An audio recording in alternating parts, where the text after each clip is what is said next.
What's going on, everyone? Coach Aaron here, back in with another video. Today we're going to go over whether the conventional stance or the sumo stance is best for you. So let's get started.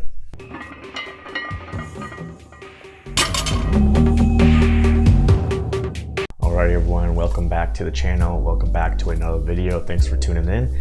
If you are new to this channel, my name is Aaron Khamesi and I make videos here for powerlifters, whether you're an athlete, coach, meet director, referee, there's something in here that will be helpful for you. So I'm trying to build out this new series basically called Powerlifting Versus. So I first did a little while ago a video going over Romanian deadlifts versus stiff leg deadlifts.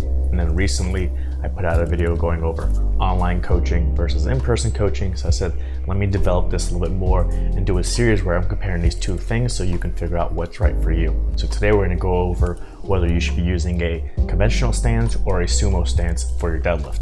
And before we start diving into each different little area, I just wanted to throw a little note about learning and how some of the stuff that we do learn in the fitness industry or even in the sport of powerlifting can either be extrapolating stuff from studies, and so the study could be designed a certain way for a certain population and we're trying to extend that result into maybe a different population or a different situation. And so sometimes the way we extrapolate it or put it into a different population doesn't necessarily make it right, and then you'll see over time that people's ideas of what to do or how to do things based on certain research study changes. In addition, a lot of the stuff inside powerlifting is basically learning from the person before you, so there is a lot of anecdotal evidence, and sometimes their anecdotal evidence might not be the best, and so ideas change over time. So some of the stuff that I go into in this video are going to be counter to maybe what you've heard previously, and maybe even in the future they'll find out more information that will go against what I discuss here in this video. As an example,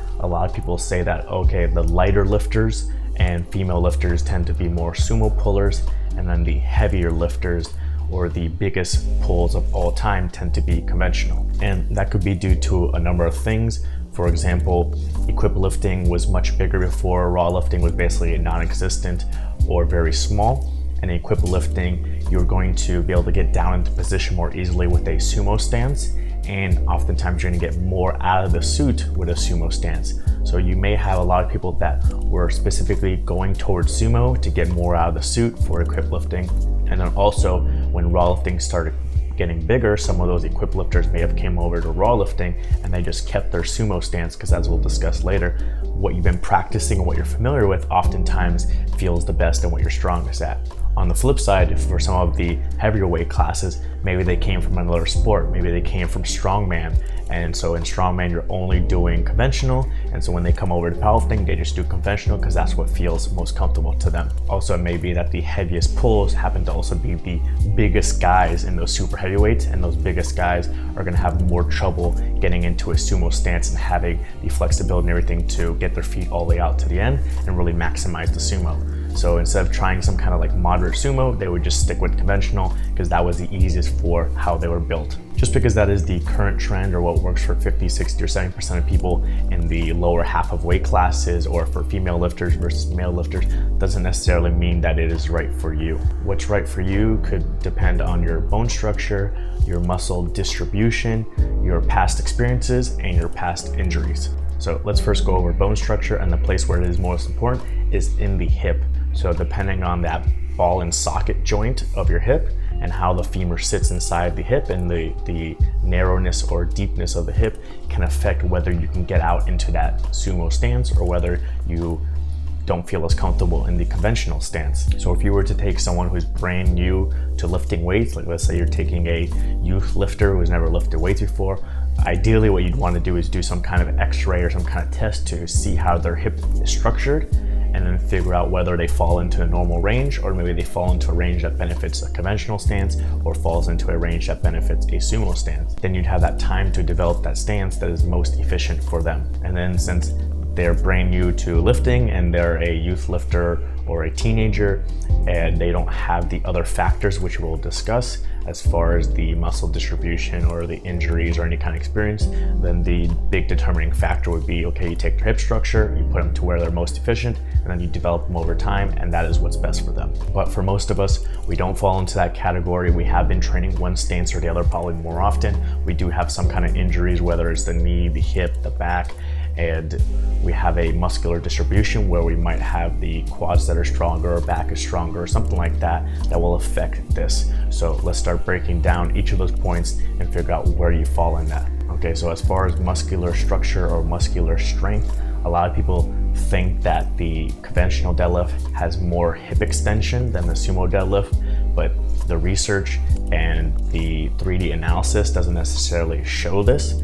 So a lot of people will do a 2D analysis, which can be beneficial, and they'll look at where the bar is and where the hip joint is and see that in the sumo stance, they're going to be closer because you're going to be able to push your knees out to the sides and be able to get your hips closer to the bar. But that's just looking at it from a 2-dimensional point. If you start looking at it in 3 dimensions, which lifting weights is 3 dimensions, and we do live in a 3-dimensional world, is that the femur is still going to be the same length, and there's going to be some hip extension in one plane and some hip extension in the other plane.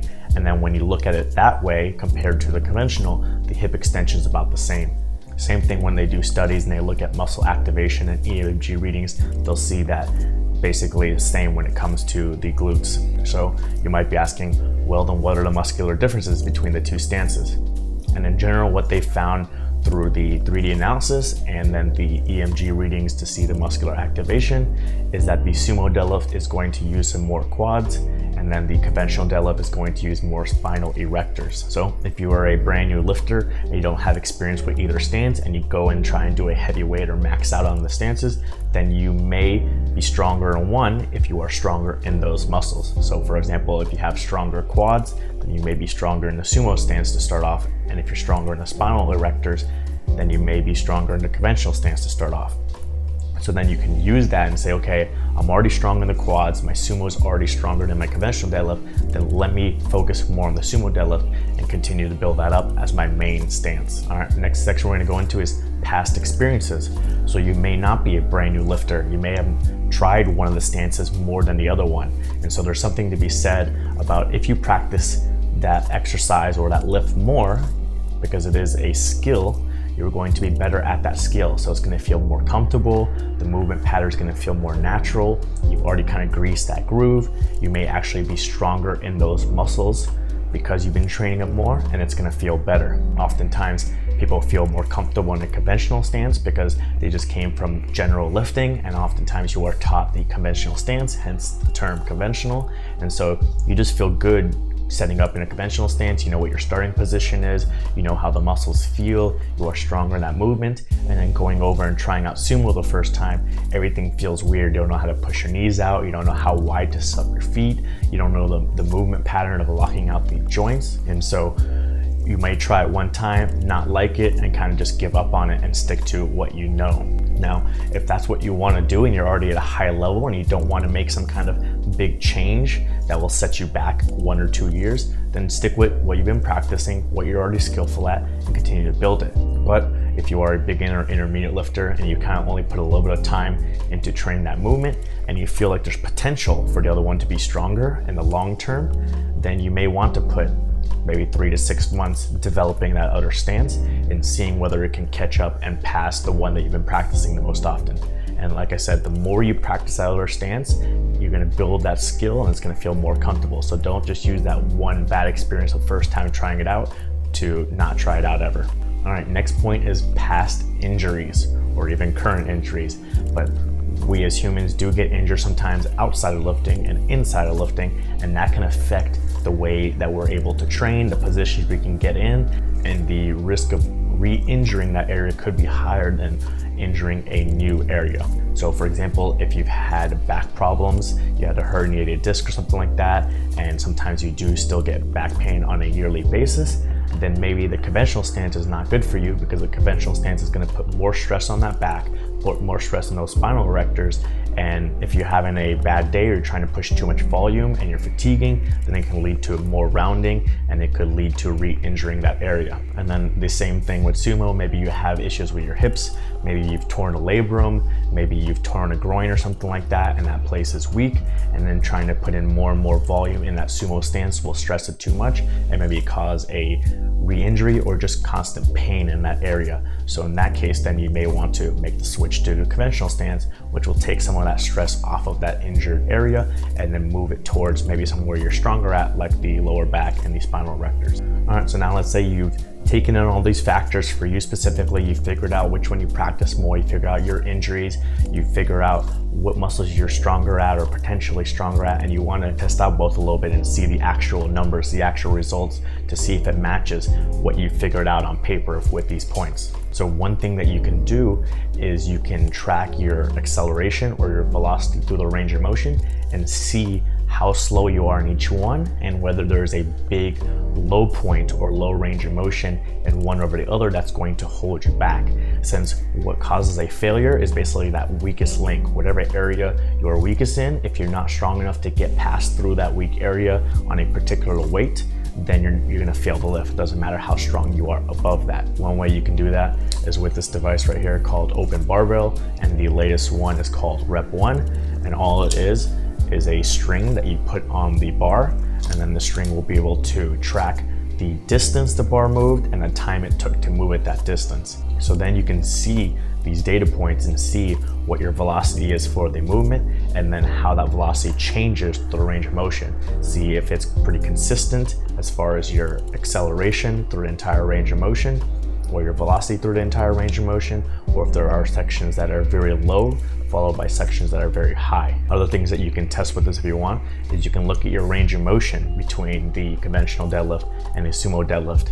In general, the sumo deadlift is going to be a shorter range of motion, something between maybe 20 to 25% shorter. So then you could test that out and see how efficient you are at sumo deadlift. You can see whether you are actually 25% shorter on your sumo deadlift, and there may be some benefits there, or maybe you're not doing it properly, or maybe the stance you're using is not as efficient, and maybe you're only cutting down the range of motion 5% and you don't want to make the switch. As usual, I'll have the link down below to the Rep1 if you do want to buy one. There's a lot of benefits to this for velocity-based training and tracking your range of motion and all that kind of stuff, but you may be saying that you don't want to spend the money, or hey, what's another way I can do it right now? So another way would be that you can use some phone apps out there, and you can set up your phone, make sure it's on a good quality, make sure it's on a stand that's not moving, make sure it has a complete shot of your lift, and then be able to track it and then see what the range of motion and what the velocity and acceleration through the entire range of motion looks like for the conventional deadlift and the sumo deadlift. The other thing you can do if you can't find a free app or you don't want to spend money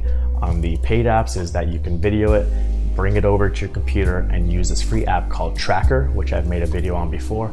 I'll put the link to that in the description below, and I'll put the little card for it above, so you can go look at that video and download this free software and be able to follow my steps, step by step with your video, and be able to basically trim the video to where you want to look at the information and be able to track a point on the bar through the entire range of motion, and then be able to analyze your conventional deadlift and your sumo deadlift to see these things.